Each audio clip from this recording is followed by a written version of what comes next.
بس رمضان کی سب سے بڑی تیاری کیا ہے کہ اپنے دلوں کو صاف کر لو پہلے سے، کہ جس دل میں نفرت ہو، بغض ہو، کسی کے لیے غصہ ہو، کسی کے لیے کیا کیا جذبے ہوں، دل صاف کرنا۔ ہمارے گھروں میں روزانہ جھاڑو ہوتا ہے، یہاں مدرسے میں روزانہ صفائی ہوتی کہ نہیں ہوتی؟ چونکہ دنیا کی اصل گندگی ہے تو جھاڑو ہاتھ سے نہیں چھوٹ سکتا۔ حرم شریف میں دیکھا کیسے چاروں طرف خدام پھر رہے ہوتے ہیں برش لے کر، تو دل پہ غبار ایسے آتا ہے جیسے صحن میں غبار آتا ہے، دل پہ گندگی ایسے آتی ہے جیسے صحن میں آتی ہے۔ تو ہم نے نظام بنایا ہوا ہے، لوگ وہ کر رہے ہیں، وہ روزانہ جھاڑو دیتے ہیں۔ تمہارا دل ایک آنگن ہے، ایک صحن ہے، اس میں بغض، نفرت، حسد، پتہ نہیں کیا کیا گندگیاں آئیں گی اور آتی رہیں گی۔ بچوں ایک کام کرو، جھاڑو پکڑ لو، صاف کرو۔ یا اللہ معاملہ تجھ سے کرنا ہے، لوگوں سے نہیں۔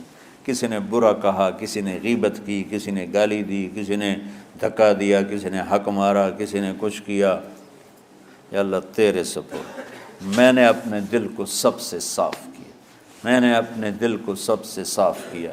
یہ اتنی بڑی عبادت ہے کہ بڑے بڑے نفلوں والے، تہجد والے، حج عمرے روزے والے تمہیں نہیں پکڑ سکیں گے، کیونکہ اس کا کرنے والا دنیا میں کوئی نہیں۔ نفل پڑھنے والے تو بے شمار ہیں، عمرے کرنے والے بے شمار ہیں، علماء بے شمار ہیں، حاجی بے شمار ہیں، سخاوت کرنے والے بے شمار ہیں، لیکن اس ٹکڑے کو صاف کرنے والا لاکھوں میں ایک بھی نہیں ہے۔ مشکل کام ہے، آپ یہ سیکھ لیں، صاف کرو، صاف کرو، صاف کرو۔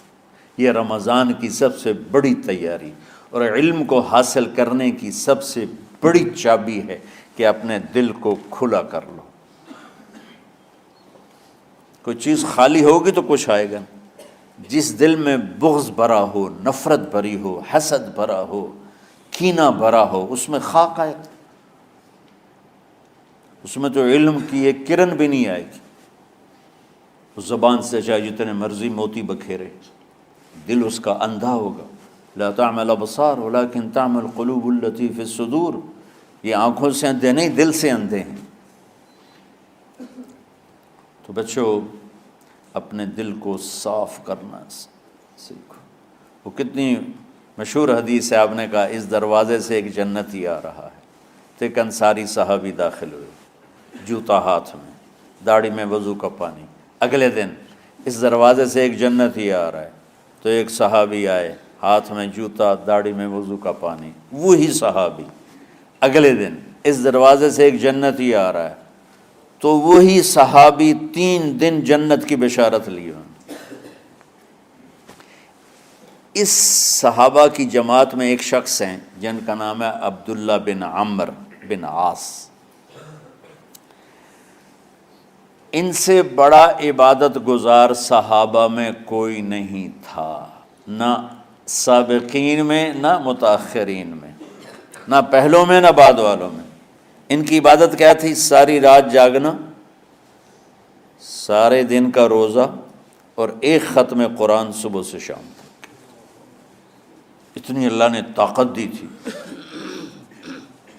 پھر وہ غلو والی بات آ گئی، ایکسٹریم ہونے والی بات آ گئی۔ ان کی شادی والی رات حجلہ عروسی میں داخل ہو رہے ہیں، دلہن کے کمرے میں داخل ہو رہے ہیں، اور مصلی بچھا کے اللہ اکبر، اور دیر نفل تے نفل، دیر نفل تے نفل۔ تو ان کی بیگم نے دیکھا تو وہ بھی خیر کا زمانہ تھا، انہوں نے بھی وضو کیا اور پیچھے مصلی بچھا کے وہ بھی فجر تک نفل پڑھتے رہے۔ صبح ہوئی تو حضرت عمر بن عاص رضی اللہ عنہ نے پوچھا، بیٹی رات کیسی گزری؟ کہا جی ماشاءاللہ آپ کے بیٹے تو بڑے عبادت گزار ہیں، ساری رات نفلوں میں ہی گزری۔ تو وہ ان کو شکایت کر دی۔ حضرت عمر بن عاص کو اتنا غصہ چڑھا، وہ بیٹے کو تو کچھ نہیں کہا، کتنی حکمت کی بات ہے، سیدھے گئے اللہ کے نبی کے پاس، یا رسول اللہ یہ عبداللہ دیکھیں کیسا نادان ہے، اس کی شادی کی ساری رات نفل پڑھتا رہا۔ تو آپ کہتے ہیں ماشاءاللہ ماشاءاللہ کتنی بڑی بات ہے۔ نفلوں میں گزر گئی، رات بھی نفلوں میں گزر گئی۔ تو آپ نے حضرت عبداللہ بن عمر کو بلا کے ڈانٹا کہ تو نے مہینے میں 3 دن روزے رکھنے ہیں، بس اس سے زیادہ نہیں رکھنے، اور ہفتے میں 1 قرآن ختم کرنا ہے۔ کہا یا رسول اللہ میرے اندر طاقت زیادہ ہے۔ پھر اچھا 15 دن روزے رکھنے، کہ نہیں میرے اندر طاقت زیادہ ہے۔ آپ اس کو تھوڑا تھوڑا کر کے گھٹاتے رہے، اور وہ ہر دفعہ نہیں یا رسول اللہ میرے اندر طاقت زیادہ ہے۔ تو آخر میں آپ نے کہا اچھا چلو صوم داؤدی پہ آ جاؤ، 1 دن روزہ رکھو، 1 دن افطار کرو، اور 3 دن سے پہلے قرآن ختم نہیں کرنا۔ تو آپ نے اس کو پیچھے کیا۔ یہ بیٹھے تھے اس محفل میں، ان کے دل میں آیا کیا یہ بزرگ مجھ سے زیادہ عبادت کرتے؟ رات میں ساری جاگتا ہوں، دن روزہ رکھتا ہوں، 1 ختم کرتا ہوں، تو جنت کی بشارت تو مجھے ملنی چاہیے تھی، ان کو کیسے مل رہی؟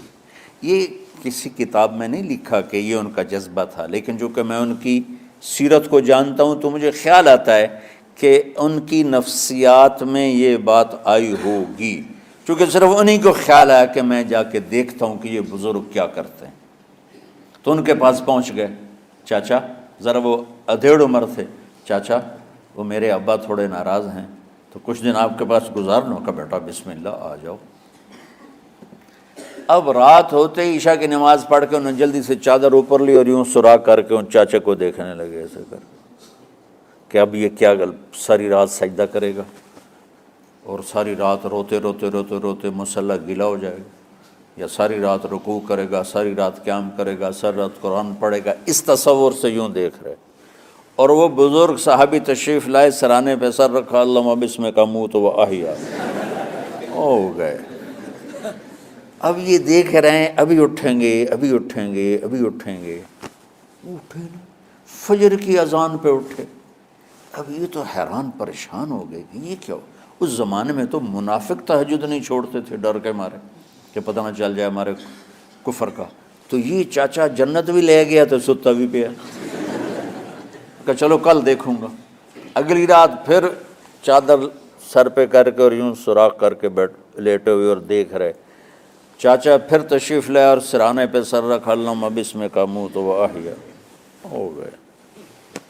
فجر کی اذان پہ اٹھے، یہ اور پریشان ہو گئے کہ میرا نبی کا فرمان تو سچا ہے، اس میں تو شک بھی کفر ہے، لیکن عمل کیا ہے جس پر اس کو جنت کی بشارت ملی؟ 2 رکعت نفل بھی نہیں۔ اور آج کے دور میں تم میں سے ماشاءاللہ اکثر بچے تہجد پڑھتے ہیں کہ 1 رات اور دیکھوں گا، تیسری رات اللہم بسمک اموت و احیا، ہو گئی ساری رات۔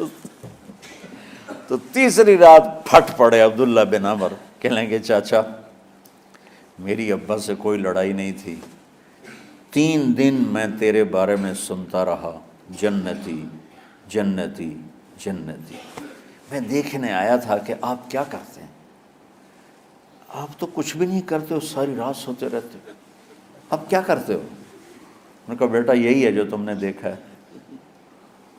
اب ان کو سمجھ میں نہیں آ رہا کہ یہ جوڑ کیسے بٹھاؤں، ادھر جنت کی بشارت، ادھر ساری رات خراٹے، اب یہ اس میں جوڑ کیسے بٹھاؤں، کیونکہ نبی کی بات تو غلط ہو نہیں سکتی۔ تو اب وہ نا ایسے نا بڑے بے دل سے ہو کر واپس مڑے، پتہ نہیں کی چکر ہوئے گی کوئی گل۔ جب وہ دروازے تک پہنچے تو کہنے لگے بیٹا ادھر آنا، واپس آ گئے۔ کہا میں تمہیں اصل راز کی بات بتاتا ہوں۔ کہا کیا ہے کیا ہے؟ تو یہاں ہاتھ رکھا، کہا یہ جو دل ہے نا اس میں کسی انسان کی نفرت نہیں۔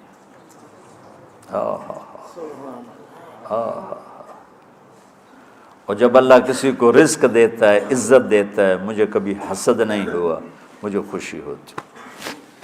تو عبداللہ بن عمر نے کہنا تھا ہاں یہ بات ہے، نہیں، انہوں نے کہا ہاذا ہوا، اچھل کے کہنے لگے ہاذا ہوا، ہاں ہاں ہاں ہاں یہی ہے یہی ہے یہی ہے۔ پھر کہنے کہ چاچا پر یہ میرے بس کا نہیں ہے، کون کرے گا یہ؟ اتنے بڑے آدمی ہو کر کہہ رہے ہیں کہ یہ میرے بس کا نہیں۔ تو بچوں، دنیا میں جنتی بننا ہے اور علم اللہ سے لینا ہے تو اسے صاف کر دو، سب کی نفرت سے۔ اس نے مجھے یہ کیوں کہا، اس نے مجھے یوں کیوں دیکھا، اس نے میرے بارے میں یوں کیوں کہا، اس نے میرے بارے میں یہ کیوں لکھا۔ جس کی تعریف ہوتی میری کتنی برائی ہوتی، صرف تعریف تو نہیں ہوتی، بھرا پڑا سوشل میڈیا مجھے گالیاں دیں۔ اللہ کے فضل سے میرے دل میں ایک ذرے کے برابر کبھی کوئی منفی جذبہ نہیں آیا، آئے تو میں دھو کے صاف کر دیتا ہوں، یا اللہ میں نے اپنے دل کو صاف کیا، میرا معاملہ تیرے ساتھ ہے، کسی کے ساتھ نہیں۔ یہی آپ رمضان کی سب سے بڑی تیاری، علم کے حاصل کرنے کا سب سے بڑا ہتھیار آپ کو یہ نہیں ہے کہ تمہیں کتابیں یاد ہو جائیں، تمہیں اشعار یاد ہو جائیں۔ تو ساری امت سے کہتا ہوں رمضان کا استقبال کرو، دلوں کو صاف کر کے، نفرتوں کو مٹا کے، مذہبی نفرت، دنیاوی نفرت، رشتوں کی نفرت، بول چال کی نفرت، سیاست کی نفرت، لین دین کی نفرت، ان سب سے اپنے دل کو صاف کرو تاکہ رمضان میں اللہ نے علم اتارا، اللہ تعالیٰ آپ کو علم عطا فرمائے، اور باقی لوگ جو عام دنیا میں زندگی گزار رہے ہیں ان کے دلوں میں اللہ رمضان کا نور اتارے اور ہدایت کا نور اتارے۔ یہ سب سے بڑی تیاری ہے اس کی۔ اور کسی سے گلہ ہے، غصہ ہے، ناراضگی ہے، کسی سے بولتے نہیں ہو، ابھی سے شعبان آ چکا ہے، آپ شعبان سے رمضان کی تیاری شروع فرما دیتے تھے، تو اس کی تیاری کیا ہے؟ وہ دلوں کو صاف کرو، معاف کرو، معافی مانگو، تمہارا قصور نہیں پھر بھی معافی مانگ لو، دلوں کو صاف کرو، اور اللہ سے سخاوت مانگو کہ اللہ کو سخی بھی پسند ہے اور صاف دل والا بھی پسند ہے۔